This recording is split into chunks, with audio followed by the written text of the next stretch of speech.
की कुठल्या तरी काळ्या रात्री काळ्या कातळावरनं मराठी वरती जायची किल्ला जिंकून घ्यायचे सगळ्याचा. असा औरंगजेबाला आपल्या लोकांनी 25 वर्ष छळला. पण स्वतः शिवाजी राजांनी जे काही धाडस केलं, जे काही निर्भयता दाखवली, जे काही साहस केलं, त्या साहसाला तोड नाही आहे बघा. 2 मिनटात ठोकला शिवाजी महाराजांनी त्याला ह्याला की आपल्या राजांनी अफजल खानाला मारला ना, तो तलवारीनं मारला. शिवा हा कृपाणिका ग्रेण कुक्षावेव तमस्पृशत आकृष्यांत्राणी सर्वाणी. महाराजांनी नकाशे काढले, भूगोल माहिती करून घेतला. आपले इतिहास घडवायचा असेल तर तो भूगोलावर घडतो. त्यामुळे भूगोल माहिती असणं गरजेचं असतं. की सह्याद्री उंची कशी, पाणी कुठे, वाटा कुठे आहेत. काही वेळा नुसत्याच वाटा आहेत, वाटेत पाणी नाही आहे प्यायला. आमचे लोक काही ट्रेकर्स केवळ पाणी नाही मिळालं म्हणून वारलेत त्या वाटांवर. शिवाजीराजे असं म्हणाले की आज हजरतीस 360 दुर्गा आहेत. त्या बकरीतला आकडा आहे 360 म्हणून. आज हजरतीस 360 दुर्गा आहेत. एक ना एक दिवस खासा आलमगीर दख्खनेत उतरेल, एक दिवस औरंगजेब दक्षिणेत उतरेल. माझा एक एक दुर्ग त्या आलमगिराविरुद्ध मी एक एक वरुष लढवीन. माझा एक एक किल्ला मी औरंगजेबाच्या विरुद्ध एक एक वर्ष लढवीन. त्या आलमगिरास अवघी दख्खन काबीज करावयास 350 वर्षांचं आयुष्य लागेल. अस्वीकरण शिवसंस्कार या यूट्यूब चॅनलवर सादर केली जाणारी स्वर्गीय शिवभूषण श्री निनाद बेडेकर यांची छत्रपती शिवाजी महाराजांवरील व्याख्यान मालिका ही छत्रपती शिवाजी महाराजांचे चरित्र, त्यांच्या विचारांची गोडी आणि ऐतिहासिक घटना लोकांपर्यंत पोहोचविण्याच्या हेतूने सादर केली जात आहे. ही व्याख्यान मालिका केवळ ऐतिहासिक आणि शैक्षणिक दृष्टिकोनातून तयार केलेली आहे. यामध्ये दिलेली माहिती, कथा आणि घटनांची मांडणी ही विविध ऐतिहासिक साधनांवर आधारित असून त्यात असलेल्या घटनांची सत्यता त्या त्या काळातील संदर्भावर आधारित आहे. आमचा उद्देश केवळ छत्रपती शिवाजी महाराजांच्या जीवनातून प्रेरणा घेऊन त्यांचे विचार समजावून घेण्यास प्रोत्साहन देणे हा आहे. या व्याख्यान मालिकेत कोणत्याही व्यक्ती, समाज, पंथ, विचारधारा किंवा धर्माच्या भावना दुखवण्याचा आमचा कोणताही उद्देश नाही. तसेच या माध्यमातून मांडलेल्या दृष्टिकोनाशी आपले मतभेद असू शकतात हे आम्ही जाणतो आणि त्याचा आम्ही आदर करतो. या ऐतिहासिक माहितीच्या आधारे कुठल्याही प्रकारचे वादविवाद किंवा गैरसमज निर्माण होऊ नयेत यासाठी हा अस्वीकरण नोंदविण्यात आलेला आहे.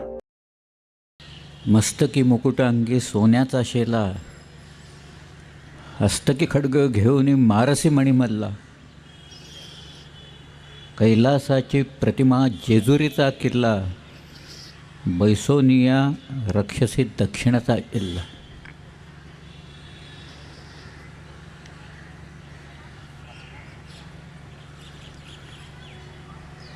मला एक गोष्ट आवर्जून सांगावीशी वाटते.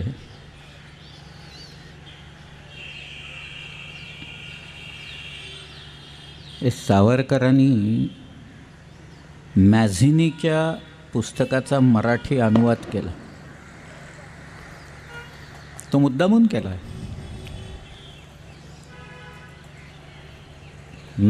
जोसेफ मॅझिनी हा इटालियन क्रांतिकारक होता आणि त्यांनी राष्ट्राच्या स्वातंत्र्यासाठी काय करायचं, गनिमी काव्यानं लढाई कशी खेळायची हे तर सांगितलंच, परंतु स्वातंत्र्य मिळाल्यावर काय करायचं याही गोष्टी त्यांनी सांगितल्या आणि त्या महत्त्वाच्या आहेत. आज मॅझिनी म्हणाला होता, हातात शस्त्र नसलं तरी चालेल, बंदुका नसल्या तरी चालतील, तलवारी नसल्या तरी चालतील, दंडुका असेल तर दंडुका घेऊन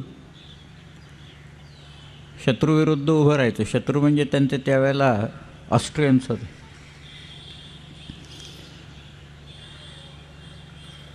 पण स्वातंत्र्य मिळाल्याच्या नंतर त्यांनी सांगितलं की आपल्या देशाची ताकद वाढवायची, शक्ती वाढवायची. शक्ती म्हणजे मिलिटरी पॉवर वाढवायची असं त्याला म्हणायचं होतं. ते याच्याकडे आपल्या देशाचं दुर्लक्ष झालेलं आहे, दिसतंच आहे सगळं. की आमच्या आर्मीचे चीफ ऑफ स्टाफ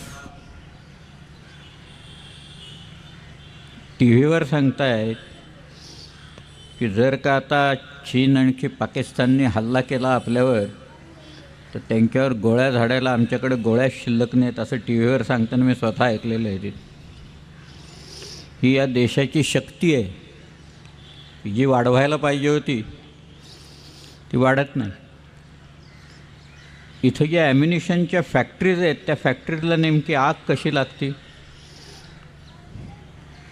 तुम्ही बघा. राजस्थानमधल्या आणि आत्ता एक आठवड्यापूर्वीसुद्धा एका फॅक्टरीला आग लागली. म्हणजे इथे ॲम्युनिशन आपलं जाळायचं की ते वापरता येऊ नये.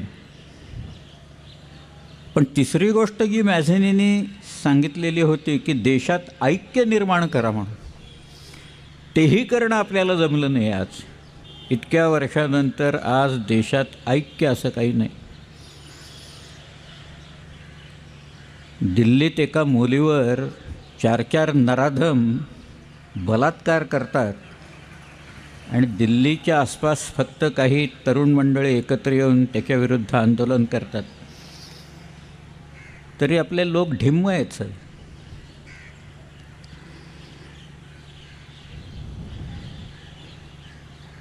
ऐक्य कसं काय वाढणार?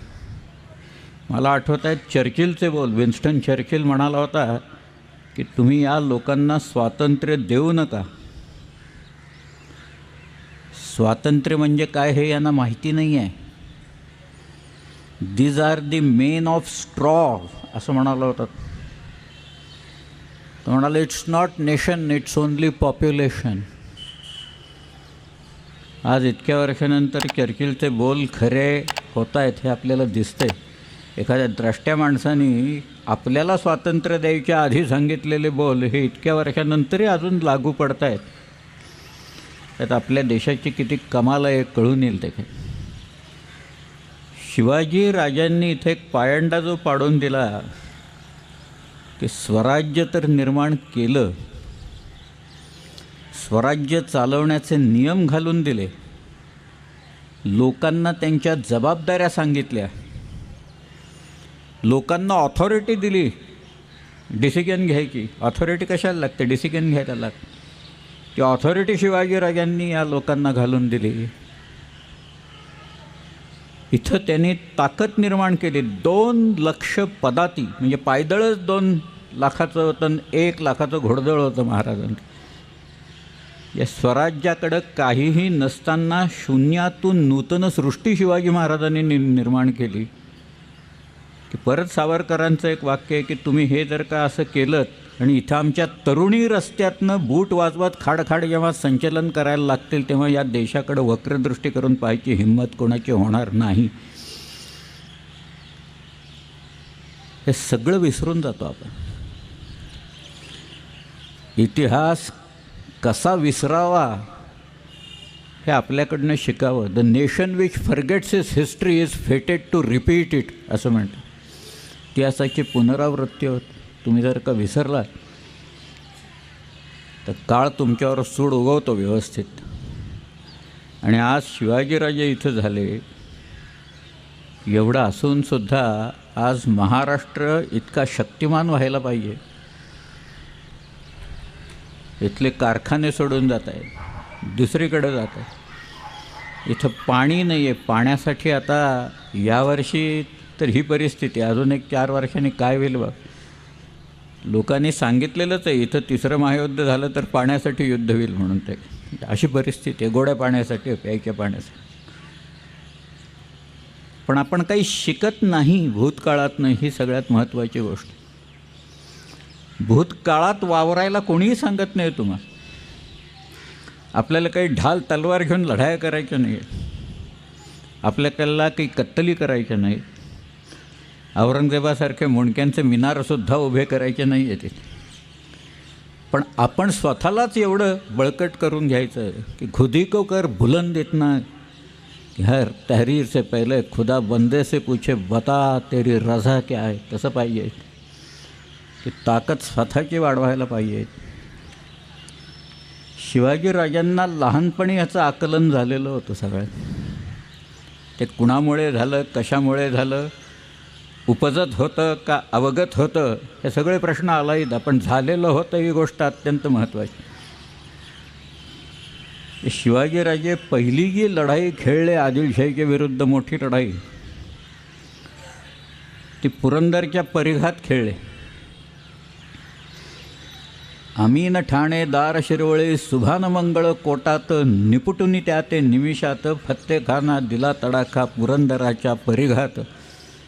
तर पेंढरकरांनी लिहून ठेवलं आहे की तो फतह खान चालून आलेला असताना पुरंदर इथं लढाई झाली. आणि नंतर पुरंदरच्यापासून अगदी जवळ खळद आणि बेलसर ही जी गावं आहेत, मगाशी मी 4 ओळी म्हटल्या, ते 4 ओळी जेजुरीच्या खंडोबाच्या आहेत.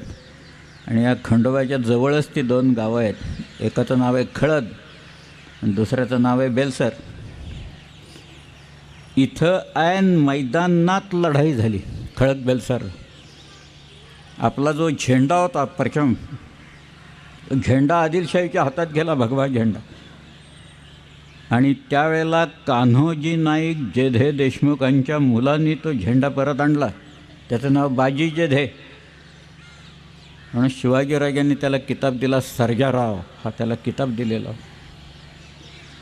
केवळ झेंडा शत्रूच्या हातात जाऊ नये म्हणून जीवाची बाजी लावणारा माणूस, स्वतःचे दागिने गहाण ठेवून स्वराज्याच्या किल्ल्याचं काम करणारा माणूस. कानडी लोक तक्रार करतायत म्हणून स्वतःचा प्राण देऊन कानडी लोकांचं रक्षण करणारा नागोजी जेधे, म्हणजे बाजी जेधेचा मुलगा, की जो लिंगसूरच्या लढाईत पडला. किती हृदयद्रावक प्रसंग असतात त्याचं एक वर्णन करून सांगतो मी. वर्णन म्हणजे तुम्हाला फक्त आठवण देतो, आज वर्णन करायला मला वेळ नाही आहे सगळा. शिवाजीराजे दक्षिण दिग्विजयाला गेलेले असताना हे जे कोप्पळ बिप्पळ वगैरे जी गावं आहेत, तिथं 2 मियाना बंधू फार त्रास देत होते जनतेला, सगळ्या प्रजेला प्रचंड प्रमाणात त्रास देत होते. एकाचं नाव होतं हुसेन खान मियाना, दुसऱ्याचं नाव होतं अब्दुल रहीम खान मियाना. ती सगळी कानडी जनता शिवाजी महाराजांच्याकडं आली. आज कानडी जनतेला वेळोवेळी महाराष्ट्रातल्या लोकांनी किती मदत केलेली आणि कशी केली हे जर का सांगितलं तर मग आमच्या आबांच्या विरुद्ध खटला लावायचं धाडस कानडी लोक करणार नाहीत तिकडे त्या वेळेला. इतक्या वेळा कानडी लोकांना मदत केलेली आहे आणि त्यांनी मागितलेली असताना केलेली आहे. की शिवाजीराजांनी आपले लोक पाठवले, सैन्य पाठवले या दोघांचा बंदोबस्त करायला. सेनापती कोण होता माहीत नाही, बहुधा हंबीरराव मोहिते असे. परंतु तिथं जी लढाई झाली त्या लढाईत नागोजी जेधे इथं बाण लागला. नागोजीला बाजीचा मुलगा हा सर्जारावाचा, आणि तो नागोजी जेधे त्या लढाईत पडला, त्याला वीरमरण प्राप्त झालं. किती वय असेल नागोजी जेधेचं? नागोजी मृत्यू पावला तेव्हा त्याचं वय असेल साधारण 18 ते 19 वर्षांचं. त्याचं लग्न झालेलं होतं आणि त्या लग्न लहानपणीच होतं. त्याची जी बायको होती तिचं वय असेल 13 किंवा 14 वर्षाचं. त्या मुलीचं नाव गोदूबाई. तिला लग्न म्हणजे काय हे सुद्धा कदाचित कल्पना नसेल गोदूबाईला. पण आपला नवरा तिथं पडला, त्याला वीरमरण प्राप्त झालं हे कळल्याच्यानंतर गोदूबाई सती गेली कारीला. 13 वर्षाची मुलगी चितेवर चढली तिथे. तिचं वृंदावन, सतीचं वृंदावन कारी नावाचं जे जेध्यांचं गाव आहे तिथं आहे. म्हणजे कानडी जनतेच्या मदतीच्यासाठी 19 वर्षाचा एक तरुण पडला आणि त्याची 13 वर्षाची बायको सती जावी इथं. कुणासाठी हे करतायत? हे लोक कशासाठी जात आहेत? त्यावेळेला जर का सांगितलं असतं नाही तुम्ही कानडी लोक आहात, आम्ही नाही मदत करणार, असं काही झालं आहे का कधी कुठे? नाही झालेलं. हा प्रकारच नव्हता असला प्रकार. आज मला आठवतं आहे, मी बेळगावला गेलो होतो आणि माझा मोठा इंटरव्ह्यू छापून आला तिथे.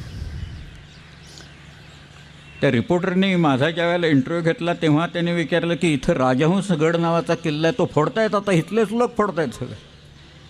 त्याला आर्किओलॉजी विरोध करत नाही बरं का. आर्किओलॉजिकल सर्वे ऑफ इंडिया नावाचं एक आपल्या सरकारचं खातं असं आहे की जे मूळ ब्रिटिशांनी काढलेलं होतं की तुमच्या इमारती उभ्या करायच्या नाहीत, आम्ही तुम्हाला त्या करून देणार नाही आणि आम्ही काही करणार नाही. मुळात ह्याच्यासाठीच ते डिपार्टमेंट काढलेलं आणि आता त्याच्यावर बोट ठेवून आमच्या इमारती बांधून देत नाही. राजगड आणि रायगडसारखे किल्ले 17व्या शतकात जसे होते तसे उभे करायला पाहिजे. तीच खरी शिवाजीराजांना श्रद्धांजली होईल. 2 राजधान्या त्यांच्या जगात.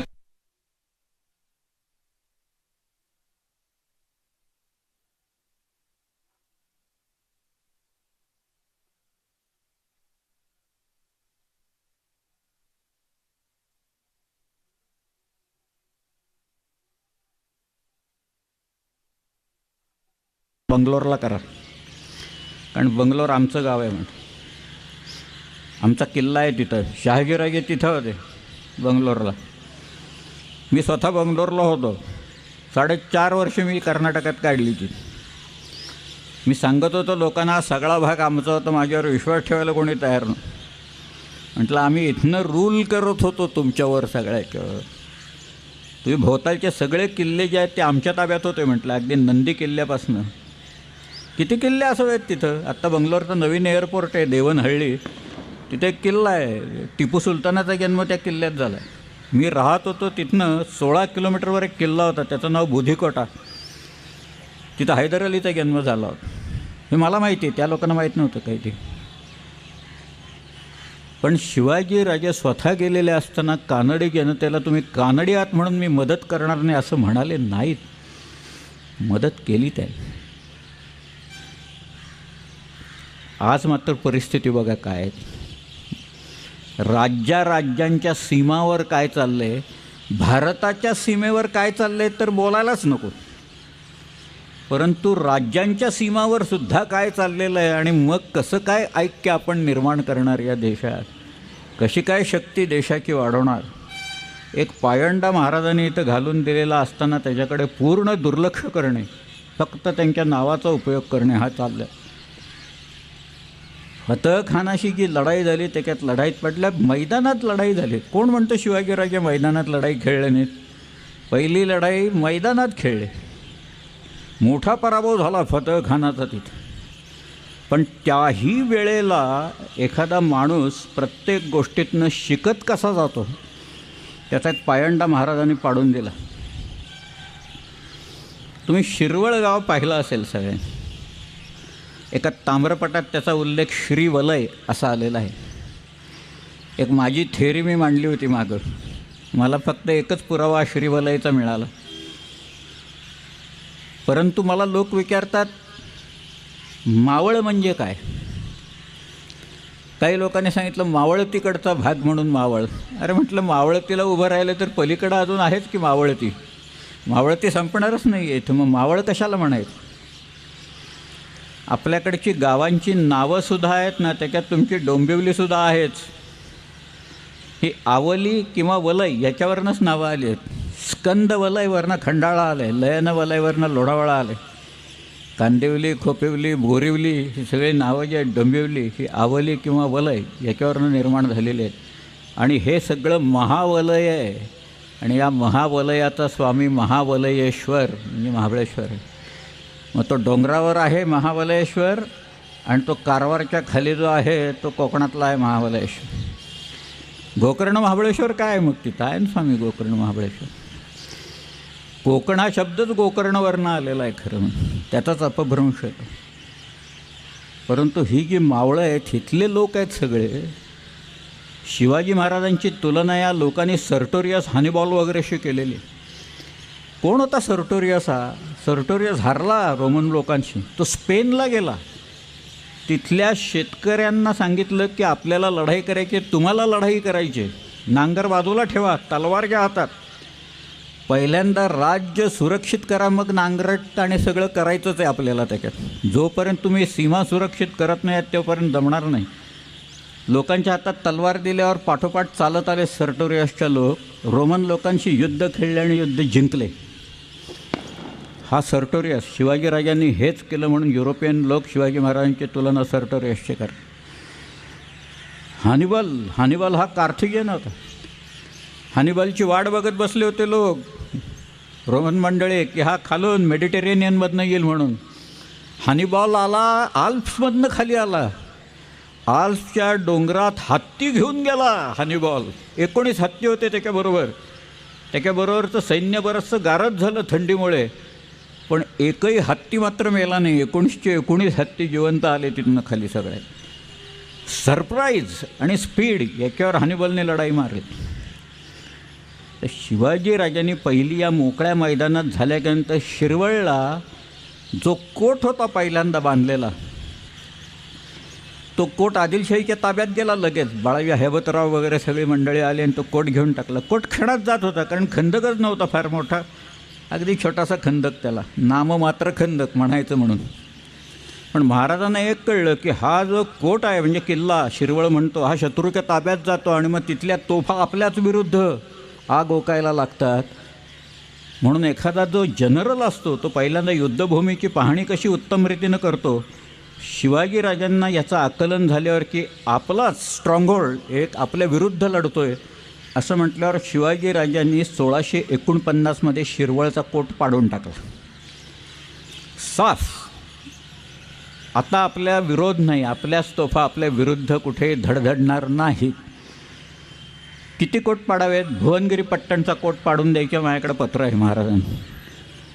साखीचा कोट पाडायचं शिवाजी महाराजांचं पत्र आहे. सगळे किल्ल्यांचे उल्लेख आहे.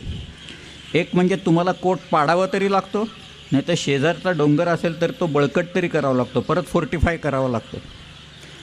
किल्ल्यांच्या रांगा उभ्या राहतात, नाहीतर दुसऱ्या त्या डोंगरावर बाकीचे लोक तोफा चढवतील आणि डाकतील. झालं नाही, इंग्रजांनी केलंच ना. 1818मध्ये रायगडचा जो वीक पॉईंट आहे, शेजारचा जो डोंगर आहे काळकाईचा किंवा पोटल्याचा डोंगर ज्याला म्हणतात, त्या डोंगराच्या उतारावर इंग्रजांनी तोफा चढवल्या 1818मध्ये. आणि 10 मे 1818ला मेजर हॉल आणि कर्नल प्रॉथर यांनी तुफान गोलंदाजी रायगडावर केली आणि रायगड पाडला. धुमसत होता रायगडला, आग लागली. सगळी घरं जळून गेलेली होती. वाराणशीबाई तिथं बसलेल्या होत्या, अत्यंत देखणी स्त्री होती ती, वाईच्या फाटक रस्त्यांची मुलगी होती. पण तो एक बरोबर वीक पॉईंट हेरला. म्हणून स्ट्रेंथ अँड विकनेसेस शत्रूचे आणि आपले काय ते पहिल्यांदा बघावे लागतात.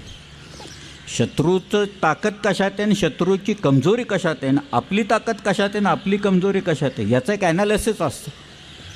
मॅनेजमेंटच्या लोकांना माहीत असेल, याला स्वॉट ॲनालिसिस असं म्हणतात. Strength, weaknesses, opportunities and threats. हे शिवाजीराजांच्या वेळेला हे स्वॉट वगैरे शब्द नव्हते, पण त्यांनी जे काही केलं ना ते ह्याच्यात बसण्यासारखं आहे. सगळ्याचं किल्ला पाडून टाकला. दुसरी गोष्ट काय केली, महाराजांनी नकाशे काढले, भूगोल माहिती करून घेतला. आपल्या इतिहास घडवायचा असेल तर तो भूगोलावर घडतो. त्यामुळं भूगोल माहिती असणं गरजेचं असतं. की सह्याद्री उंची कशी, पाणी कुठे, वाटा कुठे आहेत. काही वेळा नुसत्याच वाटा आहेत, वाटेत पाणी नाही आहे प्यायला. आमचे लोक, काही ट्रेकर्स केवळ पाणी नाही मिळालं म्हणून वारलेत त्या वाटांवर. धाडस करायला जातात तरुण मुलं, उतरायला जातात, चढायला जातात त्या वाटा, परंतु पाणी एकदा संपलं की आडायचं कुठनं पाणी, पाणीच नाही कुठं. याचाही अभ्यास केलेला होता सगळ्या. आणि म्हणून चंद्ररावाच्या वेळेला हा जो चंद्रराव हा एक किताब आहे मोऱ्यांना मिळाले. तिथला जो पहिला दौलतराव वारल्याच्या नंतर तो जो मुलगा होता त्याचं नाव यशवंतराव, तो आणि त्याची आई महाराजांच्याकडे आले. आणि ती बाई म्हणाली, माझेच आप्त मला त्रास देत आहेत. तिथेच नातेवाईक त्रास देत होते जावळीच्या तिथे. जावळी जागाच अशी आहे की त्या शिवभारतात म्हटलं की जावळी ज्याच्या हातात त्याच्या हातात कोकण, असं काही नाही आहे म्हणा.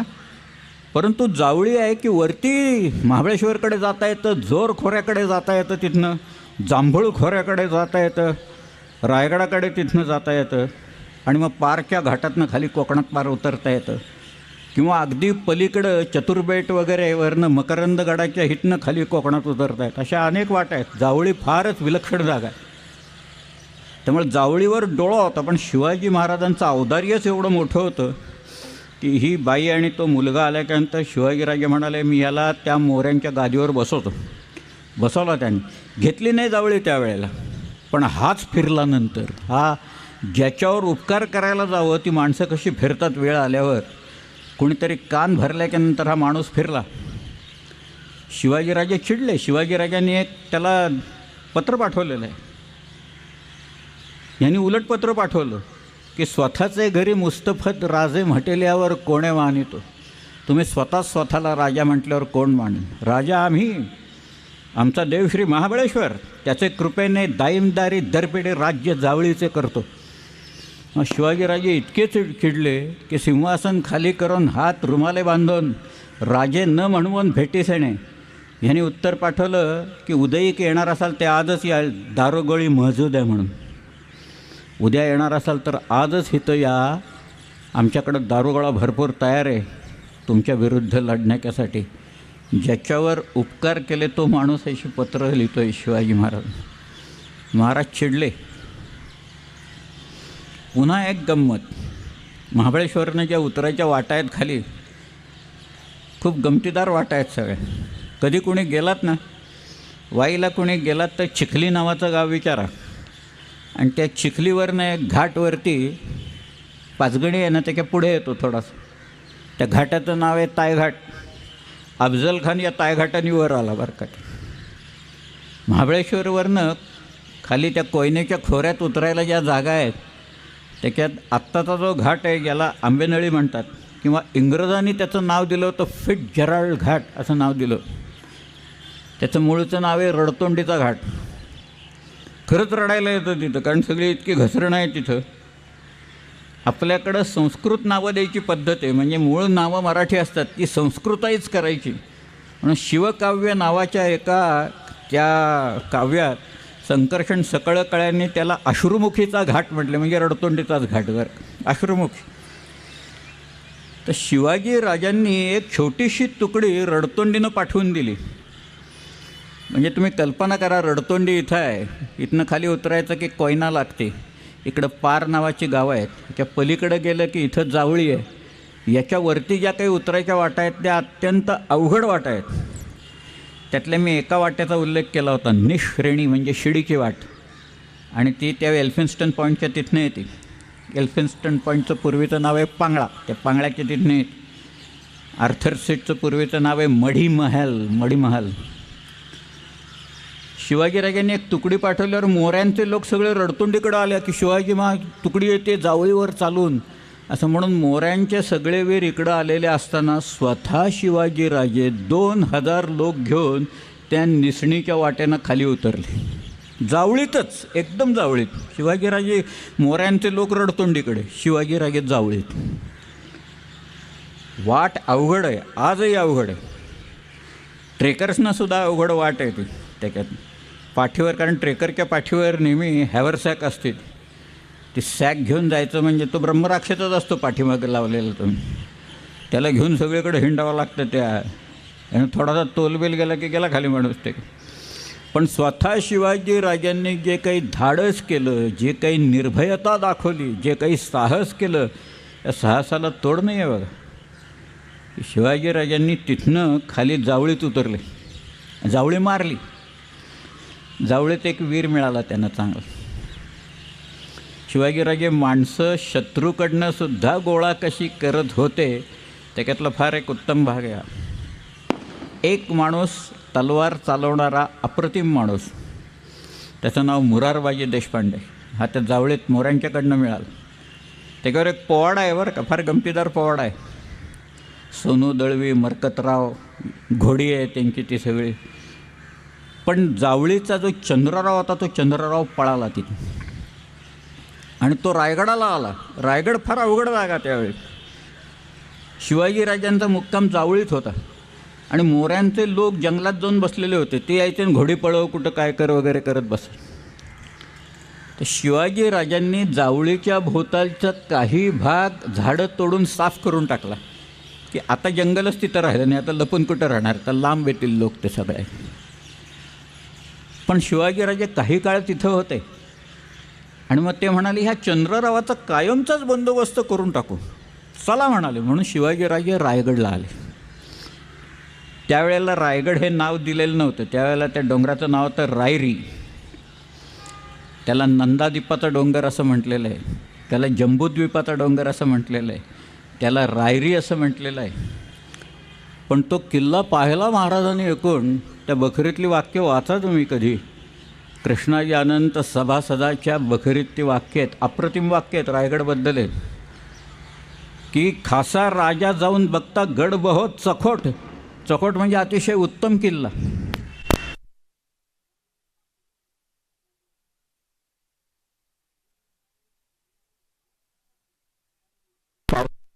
किंवा इतका कातळ कडा कोरलेला आहे सगळ्या ह्याच्यात.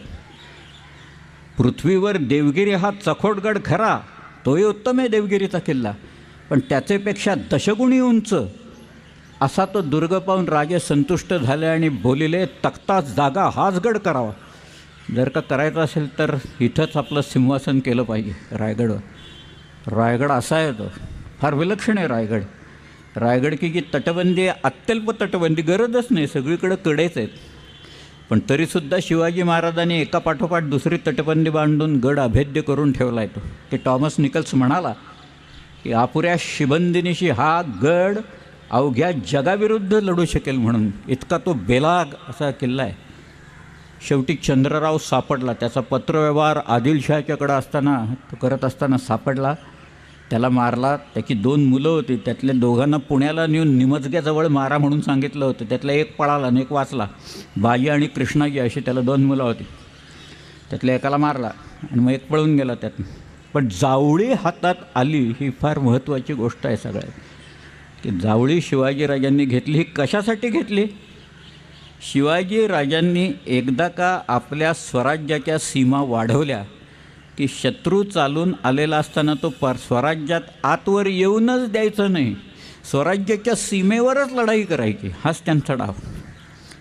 त्यामुळे एकदा जावळी ही जागा आल्याच्या नंतर एकदा शिवाजीराजांनी पाहिल्यावर त्यांनी ठरवलं काय वाटेल ते करून. आता मोठा पुणे विजापुराहून निघाला की त्याला हिथं आणून चेपायचा. संधी लवकरच आली. अफजल खान आलाच त्याच्यात. अफजल खान हा काही सामान्य माणूस नाही आहे. त्याला त्याच्या शक्तीचा फार विलक्षण गर्व आहे. त्याच्या शिक्क्यात एक मजकूर येतो बरं का, पर्शियनमधला मजकूर आहे. गर अर्ज कुनद सिपर अला फजल फुजला व फजल अफजल अजहर मल के बजाय तसबी आवाज आयत के अफजल अफजल. म्हणजे उच्चातल्या उच्च स्वर्गाला विचारलं या पृथ्वी तलावरचा श्रेष्ठ माणूस कोण आहे, तर सगळीकडनं आवाज येईल अफजल अफजल म्हणून. 2 मिनटात ठोकला शिवाजी महाराजांनी त्याला ह्याला.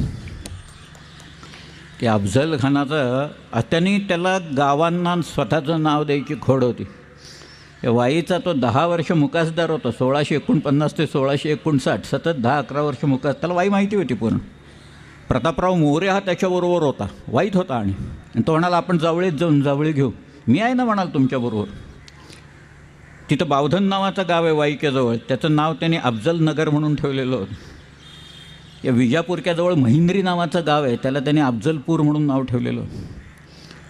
हे साताऱ्याच्या इथं कोरेगाव आहे ना, तिथे एक रहमतपूर नावाचं गाव आहे बघा. त्या गावाचं मूळ नाव कुमठ बुद्रुक. तिथं शहाजीराजांचा मित्र रंदौला खान वारला. त्या रंदौला खानाचा मुलगा, त्याचं नाव रहमत खान म्हणजे दुसरा रुस्तम जमान, त्याने आपल्या बापाचा रोजा तिथं बांधला आणि त्या गावाला नाव दिलं रहमतपूर म्हणून. पुढं अफजल खान तिथं आला, त्यांनी स्वतःचा एक शिलालेख करून ठेवला त्या रोजेवर आणि त्या गावाचं नाव दिलं अफजलपूर म्हणून. ते टिकलं नाही आता रहमतपूर म्हणतात त्या गावाला. पण भयंकर खोड याला अफजल खानाला स्वतःचं नाव द्यायचे सगळीकडे. आम्ही हे केलं, आम्ही ते केलं वगैरे नाही का. ते लोक लिहितात बघा, ते बाकांवर सुद्धा लिहितात यांच्या त्या फंडातनं हे केले ते केले वगैरे. पैसे आमचेच, आम्हीच जाऊन बसायचं तिथं, नाव यांचं तिथं असं. अफजल खानाबद्दल फार फार सांगता येईल खरं म्हणजे. अफजल खानाला 60 बायका होत्या, त्या सगळ्यांना मारलं त्यांनी. इकडं निघायच्या आधी अफजल खानाने सर्व बायकांना ठार मारलं. तिथे एक सुरंग बावडी नावाची एक विहीर आहे, तिथं बुडवून मारलं त्यांनी तिकडे त्या बायकांना.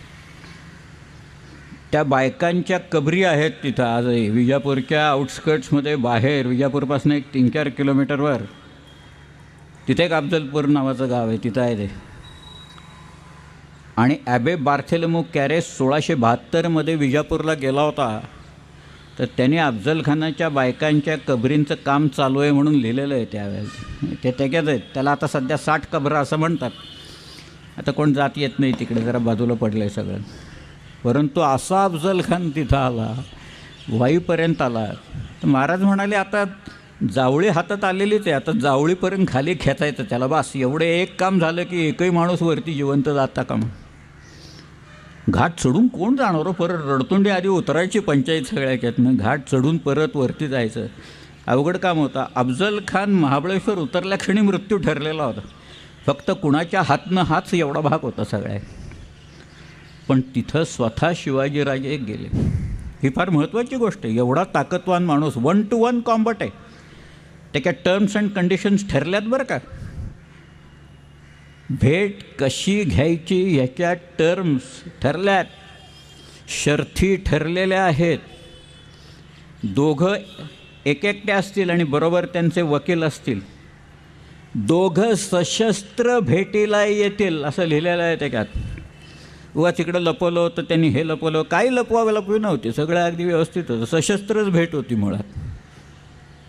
दोघांच्या बरोबर 10-10 लोक असतील विश्वासाचे, आणि ते एका बाणाच्या अंतरावर राहतील. बाकी इथं एकटाच यायचं वकिलांच्या बरोबर.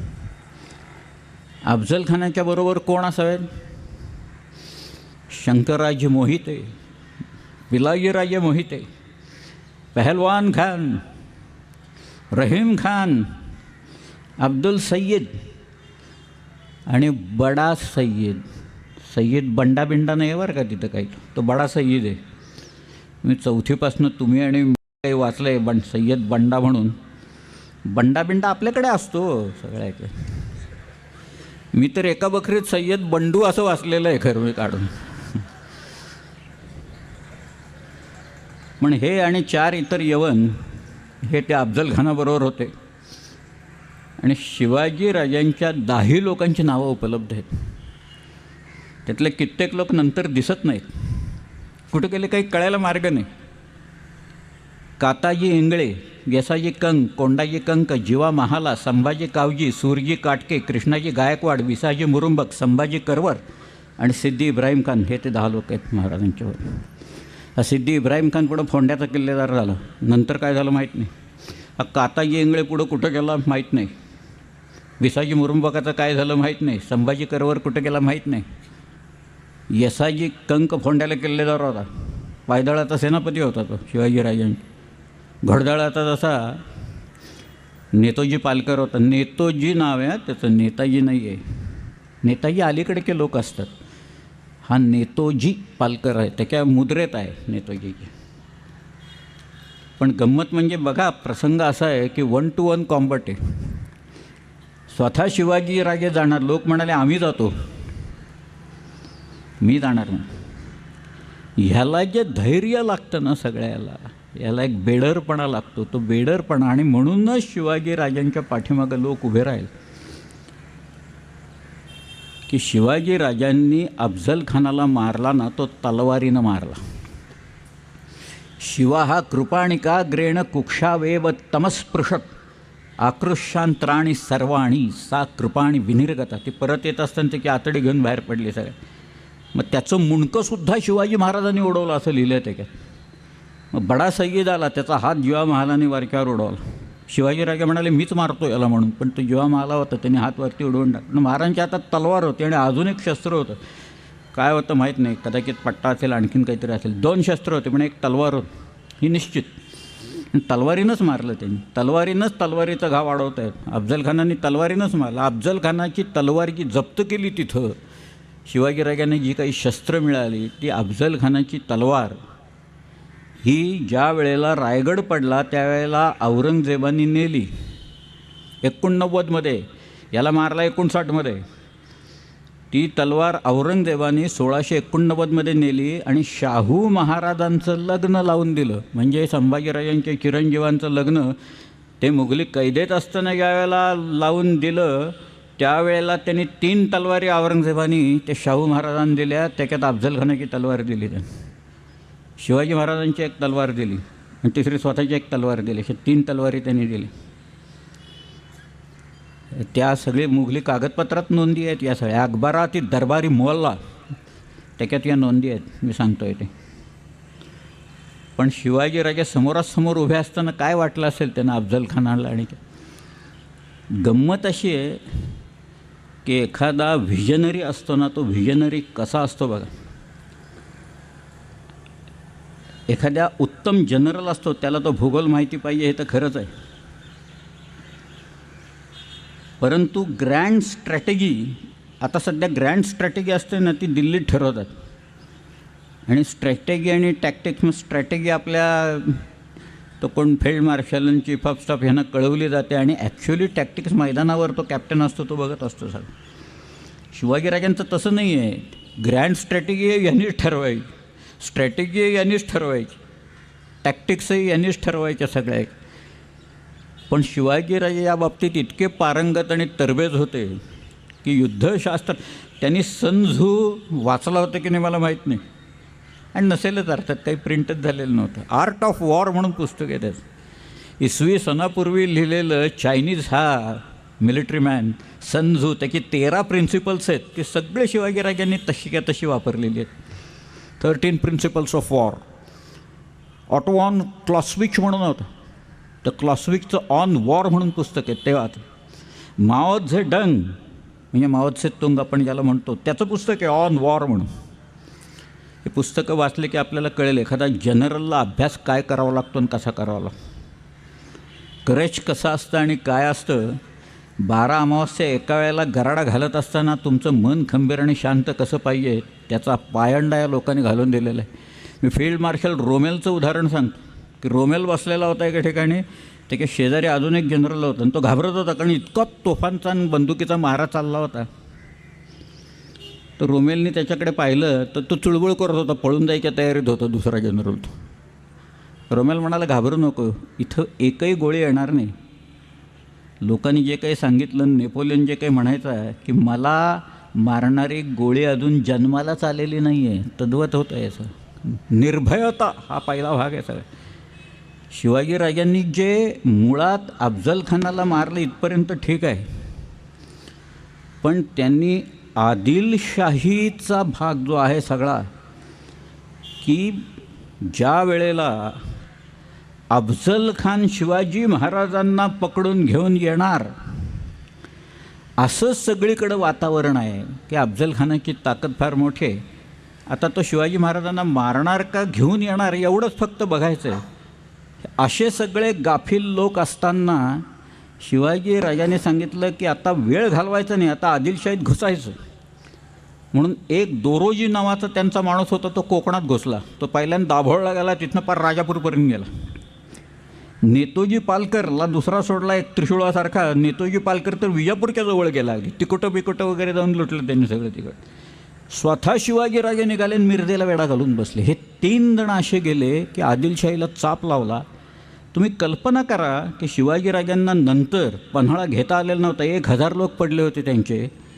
10 नोव्हेंबर 1659 गुरुवार मार्गशीर्ष शुद्ध सप्तमी या दिवशी अफजलखानाला मारल्याच्या नंतर शिवाजी महाराजांच्या ताब्यात पन्हाळा किती दिवसात आला असेल?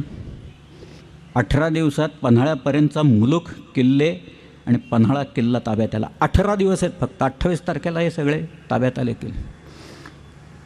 हीच ग्रँड स्ट्रॅटेजी आहे. ग्रँड स्ट्रॅटेजी आदिलशाहीचा मुलूक जितका लवकर मारता येईल, कारण पन्हाळ्याचे इथं लोक गाफील होते आदिलशाहीचे.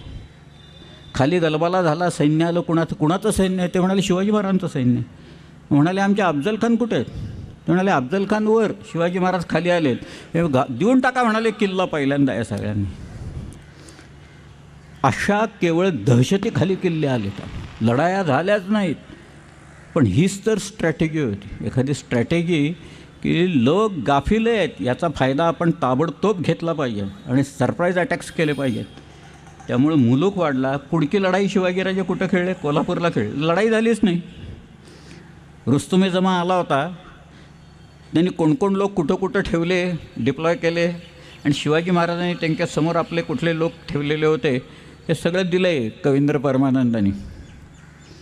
फक्त पळ पहिल्यांदा कुणी काढायचा आदिलशाहीतल्या सेनेनी एवढंच राहिलेलं होतं त्याच्यात. तो स्वतः रुस्तुमे जमानच पहिल्यांदा पळत सुटला तिकडून. लढाई बिडाई काही झाली नाही त्या सगळ्यात. तुम्ही कल्पना करा जरब किती बसली असेल. अफजल खानाला शिवाजीराजांनी एकांगी करून मारलं आहे की जरब काय झाले. आणि मग ज्या काही अफवा सगळ्या सुरू झाल्या की याला हरक्युलिसची ताकद आहे, हा एका वेळेला सगळीकडे असतो, याला पंखच आहे, त्याला उडता येतं, याला गुप्त होता येतं, सगळ्या ह्याच्यातनं अशा ज्या प्रॉपगँडा झाला. आणि तो तसाच ठेवला होता महाराजांनी. तो काही डिस्टर्ब करायचं त्यांनी काही कारण होऊ दे म्हणाले. तसंच काही झालं. पोर्चुगीज लोक म्हणत आहेत भारतात कुठेही लढाई जर का झाली तर त्याचा सूत्रधार शिवाजी आहे म्हणून. इथपर्यंत लोक गेले. पोर्चुगीज लोक म्हणत आहेत या सगळ्या ह्याच्यात. तुम्ही कल्पना करा काय झालं असेल. म्हणजे सगळे लोक पहिल्यांदा तिथं चिलमी पेटवून बसलेले असतील की आता अफजल खान येणार असं करत बसलेले सगळे असं करत. ते म्हणाले अरे शिवाजी खाली देऊन टाका म्हणाले घाबरून. पुढं विशाळगड आला पुढचा. पन्हाळ्यावर शिवाजीराजे थांबले. बघा आत येऊन दिलं नाही नंतर कोणाला. कोल्हापूरला लढाई खेळली, शिवाजीराजे पन्हाळ्याला जाऊन थांबले. पन्हाळा ते विशाळा आणि विशाळगडवरनं आले. अजून एक सांगतो आता, आणि ह्या गोष्टी तुम्हाला जे काही या चरित्रात वगैरे लोक लिहित नाहीत. शिवाजीराजे जिजाऊ साहेबांना राजगडावर भेटून प्रतापगडला गेले ना, ते साधारण सप्टेंबर 1659 गेले. बघा, सप्टेंबर 1659 राजगडावर जिजाऊ साहेबांना भेटून शिवाजीराजे प्रतापगडावर आले. प्रतापगडावरनं ते लगेच पुढे आले. आता अफजल खानाला मारल्याच्या नंतर महाराजांनी ताबडतोब जाऊन आईला सांगायला नको होतं का तुम्ही सांगितलं आऊसाहेब मातोश्री साहेब म्हणून मारला आम्ही. साखरा वाटा, हत्तीवरनं साखरा वाटा, भांड्यांचे आवाज करा म्हणजे तोफांचे आवाज करा. नाही, शिवाजीराजे गेले सीमेवर, पन्हाळ्यात अडकले, पन्हाळ्यातून सुटले, विशाळगडवर गेले. तो मसूद विशाळगडला वेढा घालायला लागला. शेवटी त्याचा पराभव झाला. तिथनं शिवाजीराजे आले आणि मग ज्या वेळेला भेटले मध्ये 1.25 वर्ष गेलेलं होतं. तुम्ही कल्पना करा काय. आई आणखी मुलगा हे जे स्वराज्य सांभाळत आहेत हे दोघंजणं 1.25 वर्षानंतर भेटलेले आहेत सगळ्यात.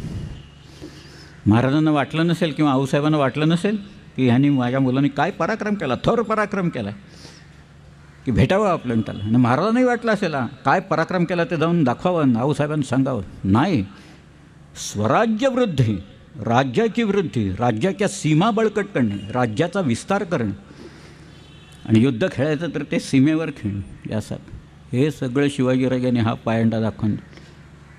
तुम्हाला अजून एक सांगतो, मी पहिल्या दिवसापासून छोटे छोटे धक्के देत चाललो आहे. काल जरा थोडेसे जास्तीच बसले असतील कदाचित. परंतु शिवाजीराजे पन्हाळ्यावरनं निघाले त्या दिवशी तारीख होती 12 जुलै 1660 आणि विशाळगडला पोचले. मध्ये काहीही झालं नाही. विशाळगडच्या पायथ्याची लढाई झाली थोडीशी, काही नाही. ते घोडखिंड बिडखिंड वगैरे असला प्रकार काही नाही आहे, काहीही नाही आहे कुठेही. अस्सल कागद म्हणत नाहीत, शिवभारत म्हणत नाही. बांदलांचे सगळे लोक होते. बांदलांचा जो देशमुख होता रायाजी वयानं लहान होता आणि सगळा कारभार बाजीप्रभू बघत होता. आणि हे सर्व लोक 600 लोक बांदलांचे हे पहिल्यांदा विशाळगडावर होते. आणि ज्या वेळेला सिद्धी-जोहर वेढा घालायला येतो असं म्हणताना महाराजांनी पन्हाळ्याच्या बेहबुदीकरता म्हणजे मजबूतीकरता हे सगळे लोक विशाळगडावरनं पन्हाळगडावर बोलवले. यांना पन्हाळा ते विशाळा रस्ता माहीत होता, विशाळगड ते पन्हाळगड रस्ता माहीत होता. यांना तिथला सगळा भूगोल पाठ होता बाजीप्रभू आणि सगळ्यांना. त्यामुळं 600 बांदलांचे लोक हे महाराजांना घेऊन 21 तासात 64 किलोमीटरचं अंतर करून विशाळगडला पोचले. अंतरं दिलेली आहेत, योजनात दिलेली आहेत, प्रहरात दिले आहेत. 7 प्रहरात शिवाजीराजे पोचले म्हणून दिले. 1 प्रहर म्हणजे 3 तास. 21 तासात महाराज पोचले तिथे. पण सिद्दी मसूद आला. सिद्दी मसूद म्हणजे जोहरचा जावई. आता जावयाने काहीतरी पराक्रम करून दाखवा म्हणून जोहरने त्याला पाठवून दिला. हा विशाळगडला वेढा घालायचा प्रयत्नाला लागला. आता म्हणाले पन्हाळ्याहून आपण विशाळगडला आलो आहे, आता इथं कुठं सापडायचं. मग शिवाजी राजांची परवानगी घेऊन बाजीप्रभू वरनं उतरला खाली, विशाळगडावरनं खाली उतरला आणि विशाळगडच्या पायथ्याशी लढाई झाली. त्याच्यात सिद्दी मसूदचा पराभव झाला आणि त्याच्यात बाजीप्रभू त्या लढाईत पडला. तिथं खिंड आहे बारकी, अगदी छोटीशी खिंड आहे विशाळगड आणि मेनलँडच्यापासून. बाजीप्रभूचा काही पराक्रम कमी होत नाही. बाजीप्रभू विलक्षण पराक्रमी होता. पराक्रम गाजवला त्यांनी तिथं. मसूदचा पराभव केला, पण बाजी बिचारा पडला त्याच्यात. आणि मग शिवाजीराजे आले आणि मग त्यांनी काय करावं, माझ्यावर तोफा डागल्या ना तिथं, युनियन जॅक लावून पन्हाळ्यावर ज्या इंग्रजांनी तोफा डागल्या तिथं पुढं त्यांनी राजापूरची वखार खणून काढली. महाराज सगळ्या इंग्रजांना पकडलं. हेनरी रिव्हिंग्टनला तिथं आणून ठेवलेलं होतं की स्वतःच्या तोफा होत्या त्याला फॅक्टरीतनं बडतर्फ केल्याचं सगळं पत्र आलं होतं. त्याच्यावर तो बसला होता खुर्चीच्या खाली, गादीखाली ठेवून तो, आणि तो स्वतः तोफा भाड्याने देत होता सगळ्यांना तिथं. पण त्यालासुद्धा असा काही अडकवला, पुढं 3 महिन्यात गारद झाला तो, परत सुरतेला वारला सगळं. मुगाच्या डाळीचे खिचडे खाऊन काय होणार शेवटी यांचं सगळे, तिथं वारला तो त्याच्यात. पण हे सगळं जे आहे ते काही सामान्य राजकारण नाही आहे. तुम्हाला एक दूरदृष्टी लागते, ताकद लागते, पण अंदाज लागतो शत्रूच्या ताकदीचा, आणखी त्याच्या कमकुवतपणा कुठे हे जोखण्याचा अंदाज त्याला पूर्णपणे असावा लागतो.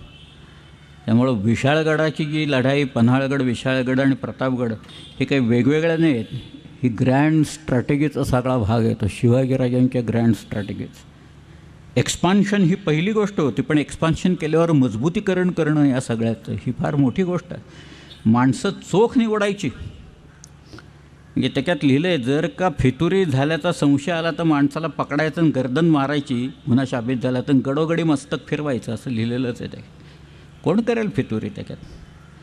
पण विशाळगड, जावळी, त्याच्यानंतर हा सगळा मुलूक चतुर्बेटपर्यंत, मकरंदगडपर्यंत शिवाजी महाराजांना पूर्ण माहीत होता सगळ्या. तिथे एक कांदाट नावाची नदी वाहते, कांदाट खोरं म्हणतात त्याला. तर कांदाट खोऱ्याची मोरे मंडळीच आहेत बरीचशी, पण तो सुद्धा भाग शिवाजी महाराजांनी अफजलखानाच्या वेळेला दाबून ठेवलेला होता की लोक इकडून पळायला लागले तर चोपायचं त्यांना म्हणून. इतके सील करून ठेवलेल्या होत्या सगळ्या याच्यातून, कुठं जाता कामा नाही सगळ्या. अशा तो जो जनरल म्हणून, जनरलकडं इन्फॉर्मेशन जी लागती, इनपुट्स लागतात ठरवायला, त्या इनपुटसाठी एक वेगळं खातं असतं आणि ते गुप्तचरांचं खातं असतं.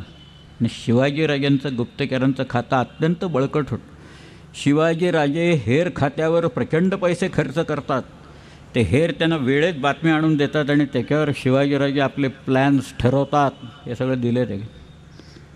शिवाजीराजांनी सुरत लुटली ना, सुरतेचा ब्लूप्रिंट यांनी आणलेला होता, सगळा अख्खा सुरतेचा ब्लूप्रिंट होता. पण शिवाजीराजांना यावं लागलं कारण शायस्ता खान आला. शायस्ता खानाच्या बरोबर 1,00,000 फौज होती. आमच्या स्वराज्याची सगळी फौज गोळा जरी केली ना तरी 40,000 झाली नसती त्यावेळेत. आणि हा येऊन बसला बादशाचा मामा, बादशाचा जैसा प्रतिमा, असं लिहिलं आहे त्याच्यात त्यांनी की हा येऊन बसला शायस्ता खाना किताब आहे. 3 वर्ष पुण्यात होता. एकच किल्ला घेतला त्यांनी, तो सुद्धा भुईकोट किल्ला पुण्याच्या जवळ असलेला चाकणचा घेतला ते. आणि बाकी काही घेच ना, मी जाईच ना, तो कुठेही जाईना. रोज आपलं मेजवान्या चालायच्या, नाचगाणी चालायची. ह्या मुघलांची मनोवृत्ती त्यावेळची काय होती हे दाखवणारा एक प्रसंग महासिर आलमगिरीमध्ये आहे. साकी मुस्तैद खानांनी लिहून ठेवलेला आहे. या शायस्ते खानांनी त्याच्या एका मुलीचं लग्न पुण्यात लावलं. त्या मुलीचं नाव परी बेगम. शाहिस्ते खानाची अजून एक बहीण होती, म्हणजे जशी फरजाना बेगम नावाची एक त्याची बहीण होती. हे फरजाना बेगमेचं लग्न जाफर खान वजीराशी झालेलं होतं. त्याला 2 मुलगे होते. एकाचं नाव होतं कामदार खान आणि दुसऱ्याचं नाव होतं नामदार खान. त्याच्यातल्या कामगार खानाशी परी बेगमेचं लग्न पुण्यात शाहिस्तेखानाने लावलं. जाफर खान लग्नाला आला होता बरं का मुद्दामून पुण्यात. वजीर औरंगजेबाचा हा मुद्दामून पुण्यात येऊन गेला तिथं कसब्यात लाल महालाच्या जवळ. पुण्याला 3 दिवस सुट्टी देऊन टाकली होती त्यांनी. आणि हा हालेच ना, मेजवान्या चालू आहेत. आता शिवाजीराजे राजगडला जाऊन बसलेत. बरं, शाहिस्तेखानाला एक गोष्ट माहिती होती, ह्या माणसाच्या फार जवळ जर का गेलं तर तो आतडी बाहेर काढतोच तिथनं. त्यामुळं फार जवळ जाता कामा नये. त्यामुळे आपण पुण्यात थांबू, बघूया काय होतं. नामदार खान आला त्याच्याकडे, म्हणजे त्याचा भाचा आला धाकटा. आणि तो शाहिस्तेखानाला म्हणाला की मामूजान, अरे आपण 3 वर्ष इथं बसलो आहे, 1 किल्ला फक्त चाकणचा घेतला, तुम्ही मला परवानगी द्या, मी जातो आणि शिवाजीला पकडून घेऊन येतो. आता शाहिस्तेखान काय म्हणतो आहे बघा. मुघली मनोवृत्ती कशी होती ते सांगणारं त्याचं द्योतक हे आहे. शाहिस्ता म्हणाला, तू तुझ्या जवानीच्या जोशात असं बोलतो आहेस म्हणाला सगळे. अरे आपण जर का शिवाजीला पकडलं तर औरंगजेबाला दक्षिणेत कोणी मोठा शत्रू राहणार नाही.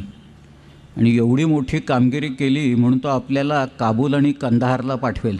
त्याच्यापेक्षा पुणं काय वाईट आहे, इथली हवापाणी छान आहे म्हणाला इथलं सगळंच. मी सांगत नाही, तिथं लिहिलं आहे त्या कागदात. तो म्हणाला तू जाऊ नको, काबूल कंदारला डिफ्यूट करेल आपल्याला, फार पंचायत आहे, भिकार मुलूक आहे तो सगळा तिथला. त्यामुळं नामदार खानाने काही केलं नाही. आणि हे सगळं शिवाजी महाराजांना त्यांच्या हेरांनी येऊन सांगितलं. महाराज, शाहिस्तेखान म्हणतो आता हलणार नाही, मी आता इथंच राहणार. महाराज म्हणाले, आता आपल्याला जायला पाहिजे. आता तो जर का येत नाही म्हणतो आहे तर आता आपल्याला जायला पाहिजे. त्याला तर उखडून काढला पाहिजे इथनं. माझा मुलूक बर्बाद करतो आहे 3-3 वर्ष. रयत सगळी डोंगरात जाऊन राहिली, गाई गुरं पळवलेली जात आहेत, मुली पळवल्या जात आहेत सगळ्या. जाळपोळीला ऊत आलेला आहे, यांची गाणी बजावणी चाललेली आहेत. कव्वालीचे सूर सगळे ते आमच्या लाल महालातनं सगळे यायला लागलेले आहेत. आता तिथं जाऊनच ह्याला वचपा काढला पाहिजे, ह्याला तिथंच ठोकला पाहिजे नाही.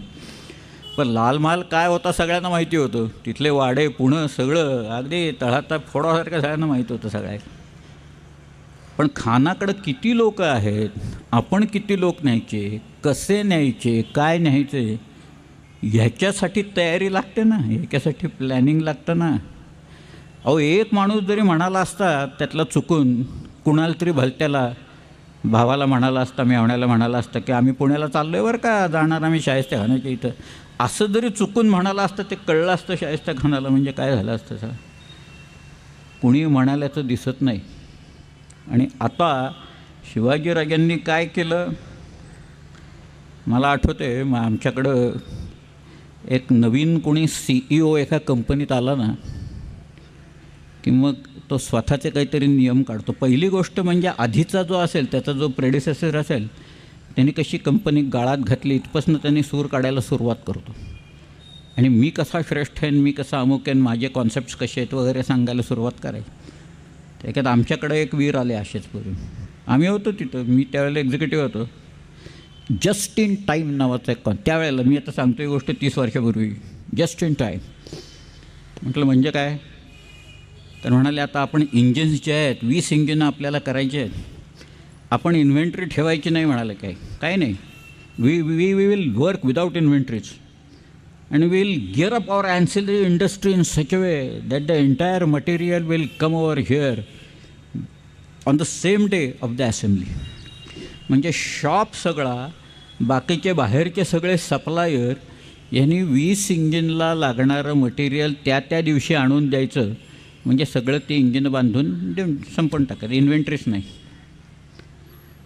कॉन्सेप्ट चांगला आहे कागदावर, हा सगळ्याचा प्रत्यक्षात आपल्याकडे घडत नाही.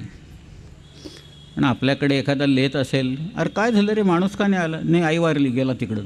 लोकांनी किती वेळा आईला मारलं आहे त्याच्यातनं, असे आई गेली, हा गेला, मेवणी गेली, लग्न आहे, गुंजा आहे, असं करत थोडक्यात म्हणजे मटेरियल कधी वेळत नाही. एक कॉम्पोनंट 3000 कॉम्पोनंट्समधला एक कॉम्पोनंट जर का नसेल तर असेंब्ली होऊ शकत नाही. मग जस्ट इन टाईम कॉन्सेप्ट कसा काय चालणार इथं आमच्याकडं? जपानमध्ये चालेल तो, कारण ते लोक डिसिप्लिन्ड आहेत. कोबेला भूकंप झाला त्यावेळेला ते म्हणाले आम्हाला बाकीची बाहेरची कोणाचीही मदत नको, आम्ही आमचं सगळं परत उभं करू सर. तर फुकुशिमा झालं एवढं आहे की जपानने कुणाकुणाकडनं मदत घेतली बघा तुम्ही आकडे. इतके डिसिप्लिन लोक आहेत, ते म्हणाले आम्ही जास्ती काम करू. सगळेच लोक जास्ती काम करायला तयार, पण म्हणाले आम्ही बाहेरची मदत घेणार नाही. इथं आपल्याकडं तसं नाही. त्यामुळे आपल्याकडं कॉन्सेप्ट चांगले असले तरी चालत नाही. इथं शिवाजीराजांनी आयत्या वेळेला लोक एकत्र आणले बघा असं. हे काही लेंढार काय, त्यांच्याबरोबर 200-400 लोक असतील, 1000 असतील काय, 200 असतील, 500 असतील. ते पुण्यात एका वेळेला सगळे लोक आले म्हणजे कळलं असतं ना काय झालं आणि काय नाही, ते कशाला आलेत लोक ते. पण कुणीतरी कुणाचं तरी लग्न काढलं बरं का. आपल्याच लोकांनी सांगितलं, कुणाला तरी गाळात घातला, तुझं लग्न आहे आता, तू लग्न करून घ्यायचं या मुलीशी, चल पुण्यातच लावायचं लग्न, आम्ही सगळे वराडी तुमचे तिथं येणार, आम्ही सगळे लग्न आम्ही लावून देणार, रात्री पसार होणार तिथनं. एकदा गोरज मुहूर्त झाला, लग्न झालं की आम्ही पसार होणार. दिवस रमजानचे आहेत. रमजान म्हणजे दिवसभर उपास करायचे आणि रात्री सूर्यास्त झालं की खायचं आणि मग झोपायचं. बघा लोक कसे निवडतात, काय काय निवडतात, लोकांचं काय चालतं आहे सगळं माहीत होतं इथं लोक. आणि तिथला सगळा प्लॅन माहिती. आता शाहिस्तेखान ऐन त्या लाल महालात होता का लाल महालाच्या पलीकडे असलेल्या बागेत छावणी टाकून होता का तिथल्या तंबूत होता का काय, कुठं काय असेल, तिकडनं भांडायचं काही कारण नाही. शिवाजीराजांनी नेमकं काय केलं हे महत्त्वाचं आहे सगळ्या केलं. पण त्यांनी लोक जमवले आयत्या वेळेला. रात्र झाली, सामसूम झाली, त्यावेळेला आपली जी मंडळी होती त्यांनी बरोबर जागा हेरली होती. ते म्हणाले जेवणं झालेले आहेत आणि ते आचारी बिचारी सगळे आता ते भांडी असे धुवून बिवून ठेवायचे मागं लागले. आणि आपले लोक भिंतीवरनं उतरले बरं का पाठीमाग. 2-4 आचार्यांनाच चोपला तिथं त्यांनी. पहारेकरी झोपले होते खाऊन नेहमीप्रमाणे.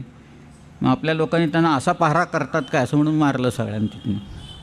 आणि सगळी त्या लाल महालात घुसली. बरं हा कुठं बसला आहे शाहिस्तेखान हे नेमकं माहीत नव्हतं सगळ्यात. शाहिस्तेखानाचा मुलगा आदल्या दिवशी आला होता, त्याचं नाव अबुल फतह खान. त्यामुळं कुठं तो आहे पण तरी महाराजांना पत्ता लागला. आणि शिवाजीराजे सगळे बरोबर त्या खानाच्या तिथं गेले. तोपर्यंत त्या बायका उठल्या होत्या खानाच्या, किती होत्या देवजणे पण बऱ्याच असत्या 5-6. क्षमादानं वगैरे चिरागदानं त्यांनी विझवून टाकली, अंधार केले. पण हा जाताना दिसला म्हणून महाराजांनी एक वार काढला खाडकन त्याला. तो कळतो, तलवारीला वार लागल्याचं कळतं, आपल्याला जाणीव होती. महाराजांना वाटलं बहुतेक याची गर्दन मारली गेली सगळ्याच्यात. चला चला म्हणाले, काम झालं आता. म्हणून आपल्याच लोकांनी मुघलांचेच वेश घातलेले होते तिथं सगळे. त्याले दरवाजापर्यंत आणि आरडाओरडा, अरे या म्हणाले आत लवकर, कोण लोक घुसलेत बघा इथं, गनिम घुसलाय म्हणून आपल्याच लोकांनी दरवाजे उघडले. मुघल आत आल्यावर आपले लोक बाहेर त्याच दरवाजाने पसार झाले सगळ्याचे. हे सगळं प्लॅन करायला तुम्हाला किती गोष्टींवर ध्यान ठेवावं लागतं बघा. बारीक सारीक सगळ्या गोष्टी माहिती पाहिजेत, अचूक माहिती पाहिजे. नदी ओलांडून मग बाजी सर्जाराव घोडे घेऊन उभा होता. आमचा सध्याचा भांबावडा म्हणजे भांबोर्डा आहे, तिथे रोकडोबाचं देऊळ आहे, मारुतीचं देऊळ आहे, तिथं उभा होता. आणि मग तिथनं शिवाजीराजे जरेसाकडे गेले, जरशेश्वरला गेले, मग सीमागडला गेले पडते. पण ह्याचा दणका त्या शाहिस्तेखानाला एवढा बसला, अरे तो म्हणाला 60-70 हजार फौज इथं आहे सगळ्या ह्याच्यातनं. हा माणूस कुठनं भूतासारखा येतो, कुठनं आमच्यावर हल्ला चढवतो, माझ्यापर्यंत पोचतो, माझी बोटं सगळी तोडतो, उद्या गर्दन मारेल हा तिकडं. 3 वर्ष पुण्यात राहिलेला शाहिस्तेखान 6 एप्रिलला त्याच्यावर हल्ला झाला, 63 झाली. पुढं 3 दिवसात 3 बोटं गमावून निघून गेली. 3च दिवसात पळाला बरं का हा इथनं. नकोच म्हणाला, पुण्यात राहायला नको, भयंकर शहर आहे म्हणाला हे इथं सगळ्या ह्याच्यातलं. आधी म्हणत होतं चांगलं आहे सगळ्या ह्याच्यात, उत्तम हवा पाणी.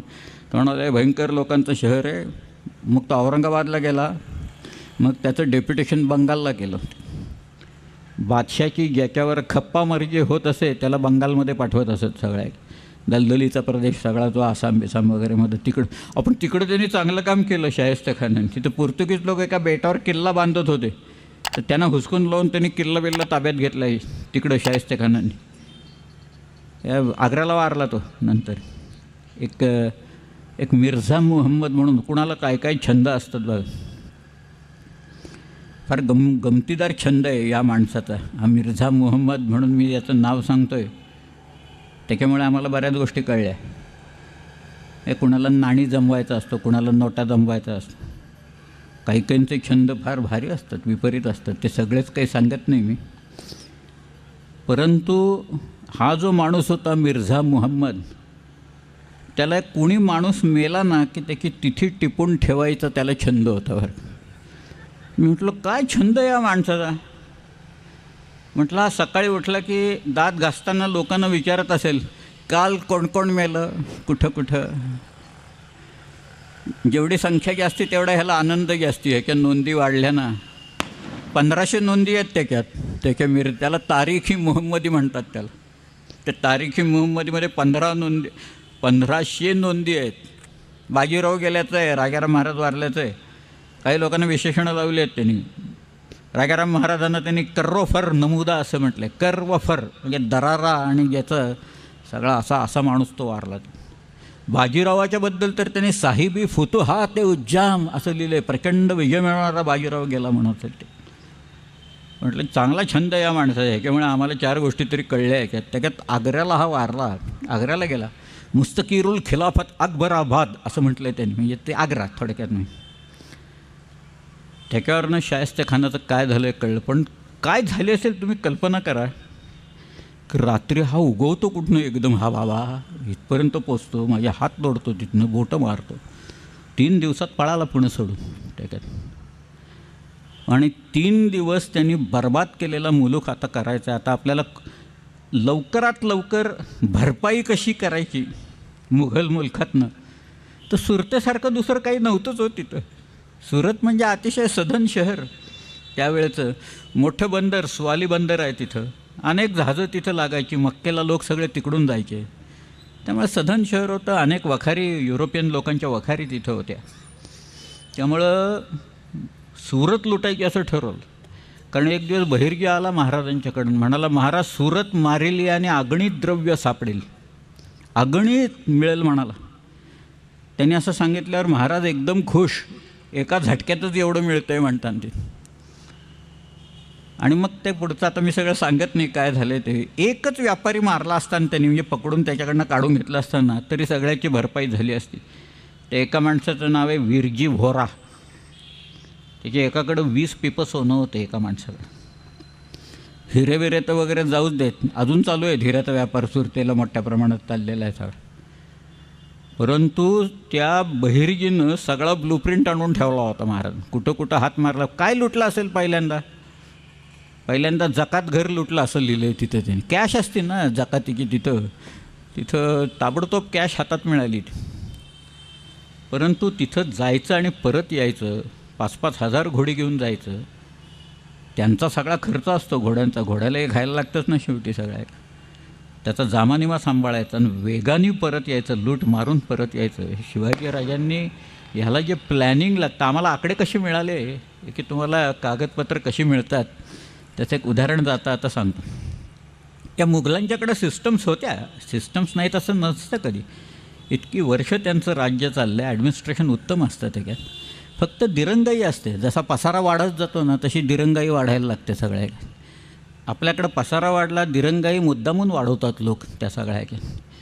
म्हणजे आणखीन काही इकडून तिकडून काही जरा.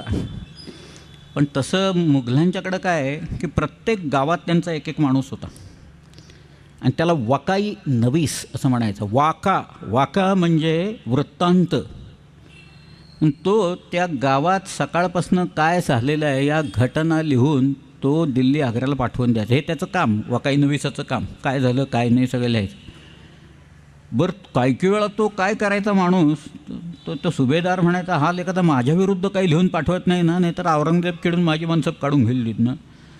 म्हणून ते वकाई नवीसाला बोलवायचे आणि तू काय लिहिलेस ते मला दाखवा आधी सर. तू काय रिपोर्ट पाठवणार आहे दिल्लीला, तो आधी मला दाखवायचा मग पाठवायचं. हे लोक असं करतील हे मुघलांच्या सगळ्यांना वरती माहीत होतं.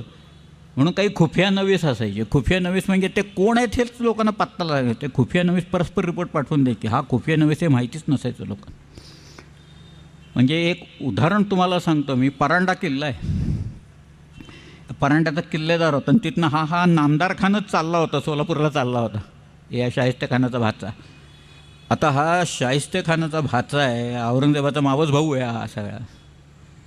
त्यामुळं तो किल्लेदार बाहेर आला, मेजवानी वगैरे केली त्यांनी, नाचबिस्वा केला असेल बहुतेक, आणि मेजवानी करून किल्लेदार आत गेला आणि नामदार खान गेला सोलापूरला. तिथला जो वकाई नवीस होता त्यानं रिपोर्ट लिहून पाठवला असं असं झालं म्हणून. त्या औरंगजेबानी त्या किल्लेदाराला एक शोकॉज नोटीस पाठवून दिली. तो म्हणाला, तू किल्लेदार आहेस, you are confined to those 4 walls. व आत थांबायचं, बाहेर यायचं नाही. तू बाहेर का आला? तू नामदार खान असू दे, आणखीन कोण असू दे, तू बाहेर का आला इथं सांग, त्याचं कारणं दे मला, तोपर्यंत तुझी मनसब मी कमी करून टाकतो. इतकी बारीक, वेळ लागायचा सगळ्याला, परंतु माहिती मात्र पोचायची. तसा सुरतेचा वाका मिळाला. वकाई नवीसाच्याकडनं पाठवलेला एक कुठला तरी वाका सुरतेचा, त्याच्यावरनं सुरतेची लूट किती झाली ते आम्हाला आकडे कळले सगळ्याचे. 1 कोटी रुपये मारले तिथे शिवाजी. 1 कोटी रुपयाची ती लूट होती. कॅश, हार्ड कॅश, म्हणजे काय जडजवाहीर असेल, पैसे असतील सगळ्याचे. पण 3 वर्ष बर्बाद होती ती. आपला मुलूक तर कारणी लागला सगळ्याच्यातनं. आणि तो पैसा सिंधुदुर्गाला गेला, दुसरीकडे नाही गेला. सिंधुदुर्ग बांधायला काढला सगळ्या. आणि आता मिर्झा राजा आला. मिर्झा राजाच्याकडं त्याला तरा म्हणतात, तरा. माझ्याकडं नकाशे आहेत ते किल्ल्यांचे. मिर्झा राजांनी औरंगजेबाला इथल्या किल्ल्यांचे नकाशे, प्लॅन्स आणि एलिव्हेशन्स पाठवून दिलेली आहेत. तरा म्हणतात. 23 किल्ले आणि 12 किल्ले सगळ्याचे आहेत, नावासकट आहेत. त्यावेळेला काढलेले 1665मध्ये काढलेले सगळे आहेत ते. शिवाजीराजांनी एकूण अंदाज घेऊन 23 किल्ले दिले. 1 किल्ला शहाजीराजांच्या बदल्यात द्यायला शिवाजीराजे नाखुश होते. 23 किल्ले इथं दिल्यावर काय झाले असेल, मनाची अवस्था काय झाली असेल त्यांची. पण तेही दुःख पचवलं त्यांनी. आणि नंतर मात्र मग शिवाजीराजांना आग्र्याला जावं लागलं. आग्र्याला हेर खातं प्रचंड होतं. मोठं बहिर्जी नायकांनी जे काही काम करून ठेवलेलं होतं तेच काम इतकं विलक्षण होतं की या आग्रा सगळ्या एपिसोडमध्ये शिवाजी महाराजांचा एकही माणूस दगावला नाही. 8 हत्ती आणि ते सगळे परत आले. निशाण होतं. शिवाजी महाराजांची पालखी येते आत. त्या पालखीला चांदीचा पत्रा मारलेला आहे. त्याचे खूर सोन्याचे आहेत. अनेक लोक सुखपाल वापरतात. सुखपाल म्हणजे पालखीचाच एक प्रकार आहे. शिवाजीराजे दिसायला अत्यंत गोरे आणि देखणे आहेत. त्यांच्याबरोबर त्यांचा 9 वर्षाचा मुलगा आहे. अजाईब सुरती छायजी गोरारंगी असं लिहिलं. विलक्षण गोरारंग याला मिळालेला आहे. हे सगळं डिंगलमधनं लिहिलेलं आहे. तर ते आग्र्याहून सुटका हे शिवाजी महाराजांच्या आयुष्यातला अफजलखानाच्या नंतरचं सगळ्यात भयानक प्रकरण. पण आपल्या बुद्धिवैभवे पराक्रमे, कोणाची गणना न करता, कोणाशी तुंबळ युद्ध करून रणास आणले वगैरे जे काही लिहिले, कोणाचे भेटीस गेले, कोणास आपले दर्शनास आणले, कोणाचे मित्रभेद केले, कोणास परस्पर दगे करवले, असे ज्या ज्या उपाये जो शत्रू आकळावा त्या त्या उपाये तो शत्रू आकळला त्यांनी तिथे. आणि शिवाजीराजे सर्व लोकांना जिवंत परत घेऊन येतात आपल्याकडे स्वराज्यात. मग मात्र ही चूक त्यांनी कधी केली नाही. मिर्झा राजाच्या वेळेला झालेली चूक शिवाजीराजांनी आयुष्यात कधी केली नाही. एखादा चांगला मॅनेजर असतो ना, तो ही always learns from the mistakes असं म्हणतात त्याच्यात. You have to learn from the. कोण करत नाही हो चुका, कोण करत नाही. सगळ्यांच्या हातनं चुका होतात. मनुष्य प्राणी आहे, प्राणी मात्र आहे, चुका होतात. मेलेला माणूस फक्त चुका करत नाही, कारण तो काहीच करत नाही त्यामुळं. परंतु इथं शिवाजीराजांनी नंतर जे काही 66च्या नंतर त्यांची आघाडी आहे की 70 पुढं 14 वर्ष आहेत. या 14 वर्षात म्हणजे शिवाजीराजे ज्या वेळेला आग्र्याला गेले त्यावेळेला त्यांच्याकडे 17 किल्ले होते. परत आले त्यावेळेला 18 किल्ले होते. आणि 70 साली तानाजीला पाठवून कोंढाणा ताब्यात आणल्याच्या नंतर शिवाजी महाराजांनी जी आघाडी मुघलांच्या विरुद्ध उघडली त्याच्यात पुढच्या 8 वर्षात शिवाजी महाराजांच्याकडे जिंजीपर्यंत सगळे धरून 260 किल्ले होते. पण त्यांचे शब्द बघा काय आहेत. एका बकरीत फार बकरी नंतरच्या आहेत परंतु शब्द फार सुंदर आहेत. शिवाजीराजे असं म्हणाले की आज हजरतीस 360 दुर्गा आहेत. त्या बकरीतला आकडा आहे 360 म्हणून. आज हजरतीस 360 दुर्ग आहेत. एक ना एक दिवस खासा आलमगीर दख्खनेत उतरेल, एक दिवस औरंगजेब दक्षिणेत उतरेल. माझा एक एक दुर्ग त्या आलमगीराविरुद्ध मी एक एक वरुष लढवीन. माझा एक एक किल्ला मी औरंगजेबाच्या विरुद्ध एक एक वर्ष लढवीन. त्या आलमगीरास अवघी दख्खन काबीज करावयास 350 वर्षांचं आयुष्य लागेल. आणि शिवाजी महाराजांच्या मृत्यूच्या नंतर औरंगजेब इथं आला. त्याला माहिती होतं it's a long drawn battle.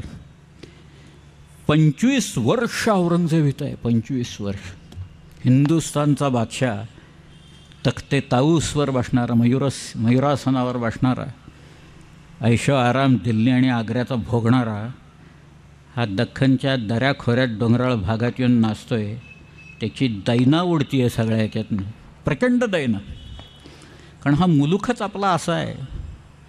औरंगजेबाने 89मध्ये त्याच्या एका माणसाने, एक हातम खान म्हणून होता, त्यांनी तोरणा किल्ला घेतला. तोरणा फार भयानक किल्ला आहे आमच्याकडं.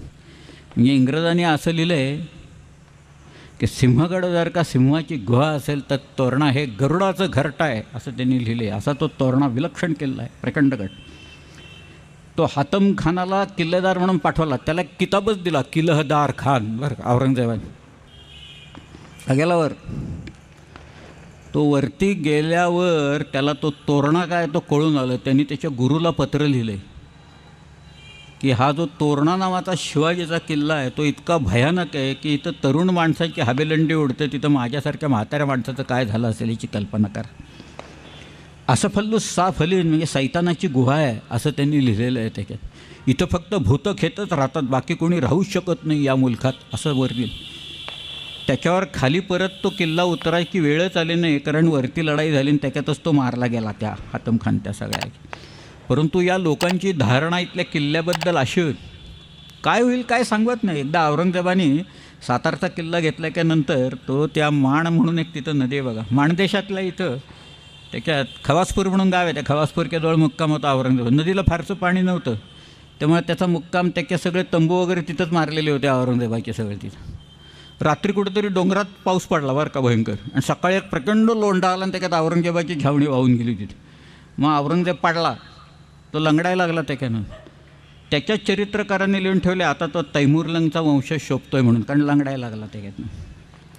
म्हणजे इथं कुठं मुक्काम करायचा काय, रात्री कुठं पाऊस पडतो इथं छावणी जायची.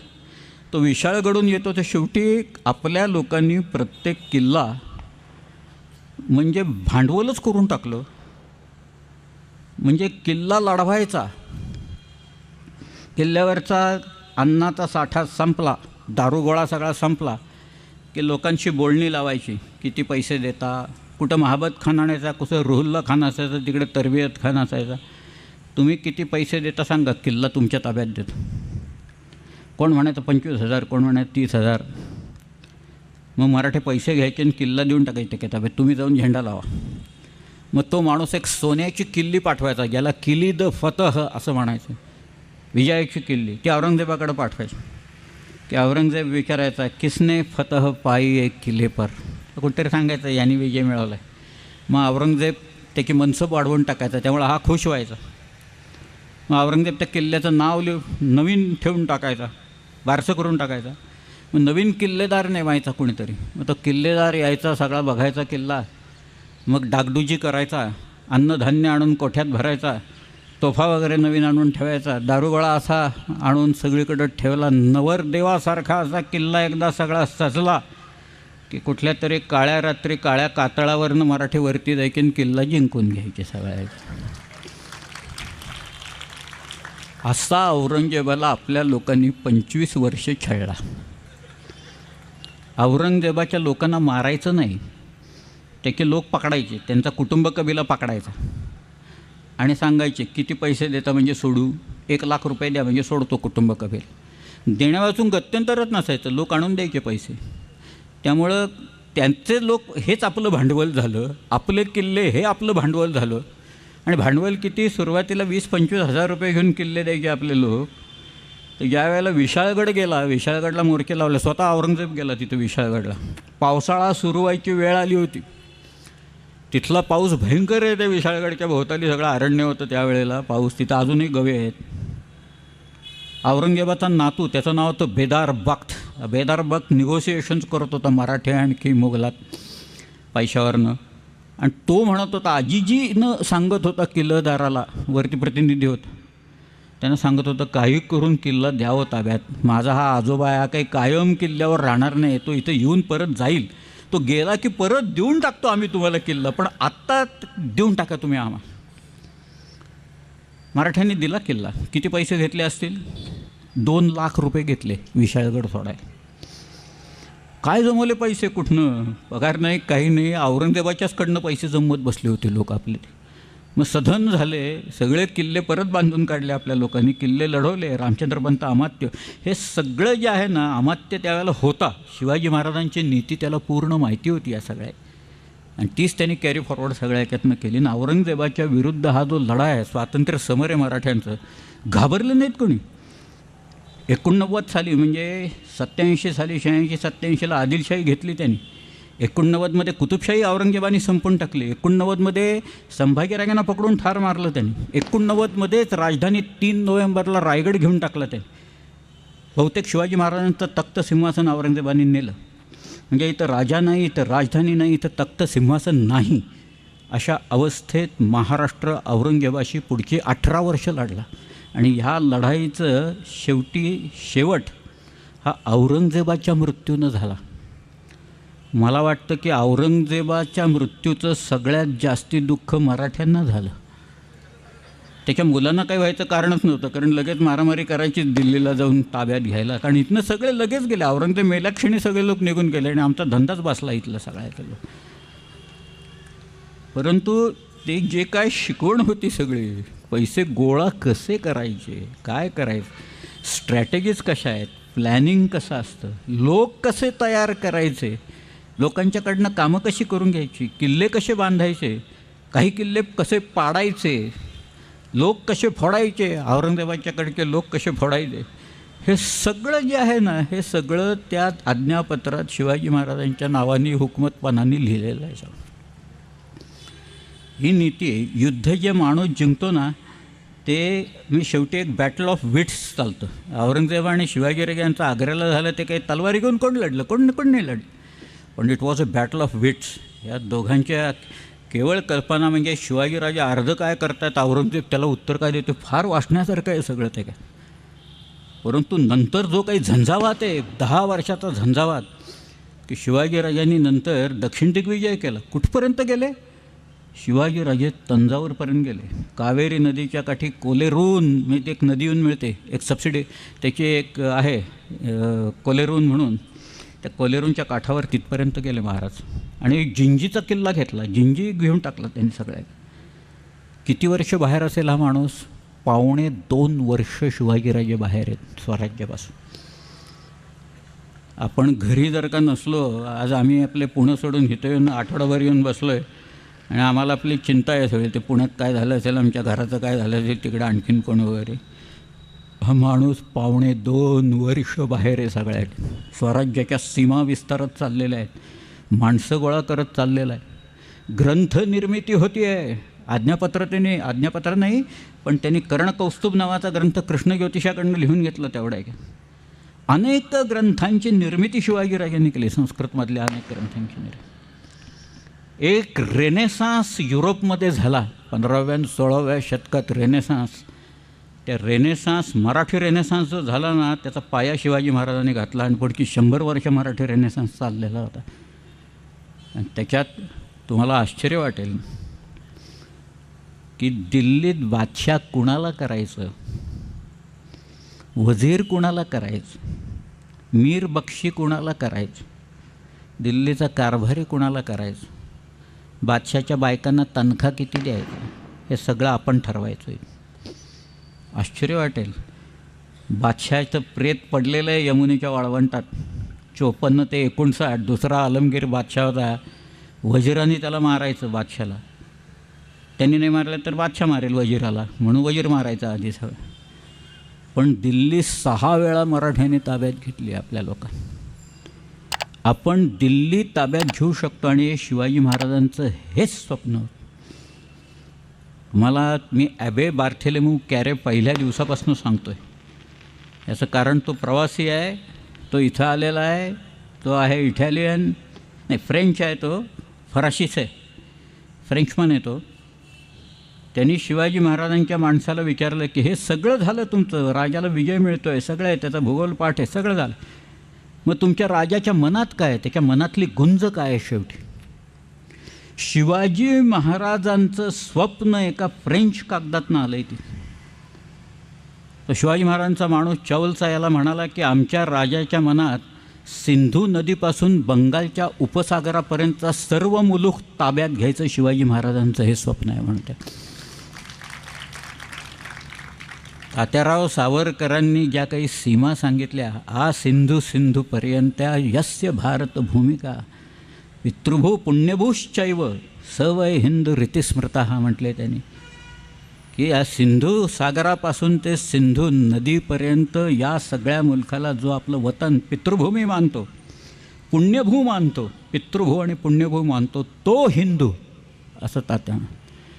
किती धर्मनिरपेक्ष व्याख्या असावी ह्याची सीमा सावरकरांनी उदाहरण घालून दिलेलं आहे. ते या भूमीवर प्रेम करणारा जो आहे, हिला पुण्यभू मानणारा आहे ना, तो हिंदू. पूर्ण धर्मनिरपेक्ष व्याख्या. आणि शिवाजी महाराजांना हेच तर सिंधूपासून बंगालच्या उपसागरापर्यंत हे सगळ्या सीमा ते झालं त्यांचं स्वप्न पुढच्या काळात नंतर साकार झालं नाही, अशातला भाग नाही.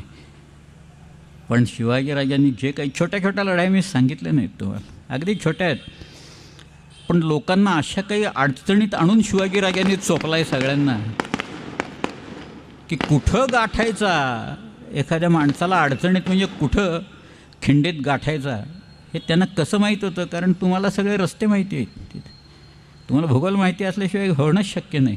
कारतलब खानाला ठोकला त्यांनी, त्याचं कारणच ते होतं तसं. कारतलब खान शेवटी शरण आला, त्याला त्या बाईनं सांगितलं रायबागांनी की तुम्ही शरण नाही तर सगळी माणसं मारली जातील या सगळ्या. शेवटी कारतलब खान शरण येऊन गेला. पण यांना बारीक सारीक लढाई आहेत. मग खवास खान आहे, मग बाजी घोरपड्याला चोपला आहे त्यांनी, मुधळला नेऊन हाणला त्याला. अशा बारीक छोट्या छोट्या या सगळ्या त्यातनं शिवाजीराजांनी जे निर्माण केलं ते निर्माण, एखादा उत्तम जनरल जसा असतो ना, त्याला म्हणूनच इंग्रज general of the Hindu forces असं जे काही म्हणतात ते काही चुकीचं नाही. नेपोलियन होता, नेपोलियन बोनापार्ट. नेपोलियन उंचीनं लहान होता. किती उंच असेल नेपोलियनची उंची? त्याची शारीरिक उंची लहान होती, पण त्याची बौद्धिक झेप आणि उंची फार मोठी होती नेपोलियन बोनापार्ट. 30-40 लढाया नेपोलियन खेळला आयुष्यात. त्याच्याकडं काही काळ ऑस्ट्रेलिया आणि झेना या लढाया तुम्ही पाहिलं तर त्याच्याकडे सैन्य कमी आहे, शत्रूचं सैन्य जास्ती आहे, पण विजय मात्र नेपोलियन बोनापार्टचा आहे. त्याकडे नेपोलियनचा पराभव झाला वॉटरलूला. ड्यूक ऑफ वेलिंग्टननी तो पराभव केला. त्याच्या आधी नेपोलियन बोनापार्ट हा रशियात गेला होता. रशियाचा जो झार होता अलेक्झांडर, त्याच्याशी नेपोलियनचा एक तह झालेला होता. आणि त्या तहात युरोप जिंकायचा आणि वाटून घ्यायचा, आणि अर्धा रशियाने घ्यायचा आणि अर्धा फ्रान्सने घ्यायचा, असा तो तह होता. हा झार काही करेना, अलेक्झांडर काही करेना, म्हणून नेपोलियन सैन्य घेऊन निघाला. आणि तो म्हणाला मी पहिल्यांदा झारलाच जाऊन हाणतो, रशियात जातो आणि झारला मारतो, आणि मग म्हणाला बाकीचं पुढचं काय करायचं. म्हणून नेपोलियन 6 लाखाचं सैन्य घेऊन रशियात गेला. नेपोलियनसारखा माणूससुद्धा किती आतयाईपणा करू शकतो याचं एक उदाहरण आहे की नेपोलियन रशियात गेला, त्याच्याजवळ 6 लाख लोक होते, पण नेपोलियनची वेळ चुकली. त्यांनी मॉस्कोला लढाई झाली, अनेक ठिकाणी त्या बारीक सारीक लढत, कोसॅक्स लोकांनी हल्ले चढवले. एक साधी नदी बेरेझिना म्हणून एक नदी आहे, ती बेरेझिना नदी ओलांडत असताना नेपोलियनचे एका वेळेला 20,000 लोक मेले. तिथं गारठून मेले, थंडीमुळे मेले. नेपोलियनची वेळ चुकली कारण तिथं थंडी सुरू झाली. रशियातली थंडी फार भयंकर आहे. -30 -35 डिग्री सेल्सिअस टेम्परेचरने नेपोलियनच्या सैन्याची वाताहत गेली पार. आणि नेपोलियन कसाबसा स्वतःचा जीव वाचून केवळ 60,000 ते 70,000 लोकांशी परत आला. नेपोलियनचे जे 24 मार्शल्स होते त्याच्यातले एक मार्शल मिशेल ने म्हणून आहे, त्याने असं लिहून ठेवले, general famine and general winter rather than the Russian bullets have conquered the grand army. Russian army पराभव रशियन शस्त्रांनी नेपोलियनचा केलेला नाही आहे, तर तिथल्या जनरल विंटरनी केलेला आहे. मग इथं आमच्यावर जे हल्ले झाले, बहमनी आले, अनेक आले, खलजी आले, तुघलक आले, मुघल इथून बादशाह इथं बसतोय 25-25 वर्ष. त्याला काही मराठ्यांचं आणि शिवाजी महाराजांचं एक छोटंसं स्वराज्य जिंकता आलं नाही. त्याचं कारण आमच्याकडे एक जनरल आहे आणि त्याचं नाव आहे जनरल सह्याद्री. ह्या सह्याद्रीनं इथलं स्वातंत्र्य अबाधित ठेवलेलं आहे. स्वातंत्र्याचे मंत्र हे जसे त्यांनी लोकांच्या कानात फुंकलेले आहेत, तसं ते स्वातंत्र्य टिकवण्यासाठी यांनी मदत केलेली आहे त्या सगळ्या. औरंगजेबाची अवस्था फार बिकट झालेली होती. ती कशी झाली होती फक्त सांगतो आणि मग मी थांबतो. हा 6 दिवस झाले तिथं आपल्या व्याख्यानात. तुम्ही मोठ्या संख्येने इथं येत आहेत. अनेक मला नवीन मित्र मिळाले. सदानंदजी थरवळ, आमचे आज नितीनराव कुठे आहेत मटंगे, ते त्यांचे सहकारी सगळे, तुम्ही सर्वजण. एक माझ्यासाठी नाही, पण शिवाजी महाराज आपल्याकडे काय झाले आणि तो माणूस कसा होता, एक कॅरिश्मॅटिक त्यांची पर्सनॅलिटी कशी होती, हे ऐकण्याच्यासाठी तुम्ही इथे येतं. एकच दिवस राहिला आहे उद्याचा. पण फार सुंदर वाक्यात बकरीतच आलेली आहे. औरंगजेबाची अवस्था त्याच्यात वर्णिलेली आहे सगळ्याच्यात. तो म्हणतोय, सरितपतीचे जलमोज वेना, माध्यान्नीचा भास्कर पाहवेना, मुठीत वैश्वा नर साहवेना, तैसा शिवाजी नृप जिंकवेना, असं त्यांनी म्हटलेलं आहे.